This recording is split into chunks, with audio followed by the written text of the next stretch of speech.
According to Tolkien, the Wood Elves were described in The Hobbit as less concerned about scrolls and old wisdom as the Noldor Elves, and were dangerous if crossed. They were descended from the ancient tribes scattered throughout the hills and mountains that never attempted to go to the land of Faerie in the west, otherwise known as Valinor. But they were still considered the good folk on Middle-earth. The Wood Elves were a lively group of elves that enjoyed most hunting, riding through the forest, and admiring the starry nights together. As Tolkien said, "In the wide world elves lingered in the twilight of our sun and moon, but loved best the stars, and they wandered in the great forests that grew tall in lands that are now lost. They dwelt most often by the edges of woods, from which they could escape at times to hunt or to ride, and run over the open lands by moonlight, starlight. And after the coming men they took ever more and more the gloaming and the dusk. Still elves they were, and remain, and this is good people." The movie misses this beautiful part of the dwarves and Bilbo discovering the Wood Elves feasting in the forest. Tolkien described the merry sight in The Hobbit. After a good deal of creeping and crawling, they peered around the trunks, and looked into the clearing where some trees had been felled, and the ground leveled. There were many people there, elvish-looking folk, all dressed in green and brown, and sitting on sawn rings of the felled trees in a great circle.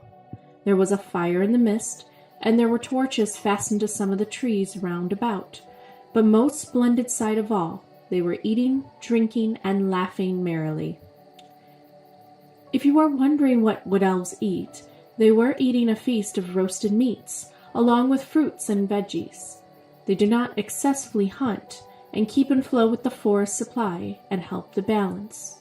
As it is said, when the dwarves and Bilbo tried to go to the elves to beg for food, the smell of the roast meats was so enchanting to them, but before they could get to them, the lights from the fires went out, and the elves disappeared in an instant. They are that fast. Only once they were quiet again did they hear the elves again feasting deeper in the woods this time, and the feast they saw was greater. And at the head of the line of feasters sat a woodland king with a crown of leaves upon his golden hair. The elvish folk were passing bowls from hand to hand, and across the fires, and some were harping, and many were singing. Their gleaming hair was twined with flowers, green and white. Gems glinted on their collars and belts, and their faces and songs filled with mirth. Now the elves were not very happy to have this intrusion.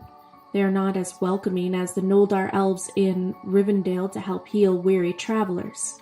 Their feast disappeared fast, and they were able to catch Thorin. They took Thorin roughly back to the prisons of the Mirkwood Palace. But even in prison, they fed him plenty of fine food and drink, for as Tolkien said, for Wood Elves are not goblins, and were reasonably well behaved, even to their worst enemies when they captured them. When they captured Gollum, they even kindly allowed him to come out of the dark prison and crawl up the trees to feel the breeze daily until one day he took advantage of their generosity and escaped. As you can see, being a Mirkwood Elf is a tight-knit community deep in the woods, where you feel safe and happy with your kindred spirits.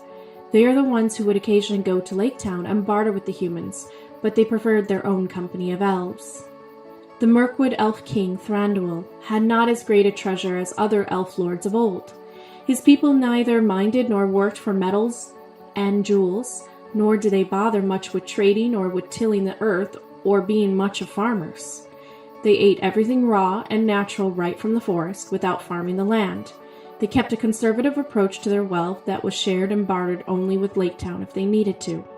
The opulence of the king and elves are of a natural kind. When they elves came to bring in the rest of the dwarves, they caught the king sitting on a giant throne carved out of wood and wearing a crown of berries and red leaves for autumn, and in the spring he wore a crown of woodland flowers to celebrate the spring. In his hand was a carved staff of oak. The Mirkwood Palace is beautiful in a raw and natural way.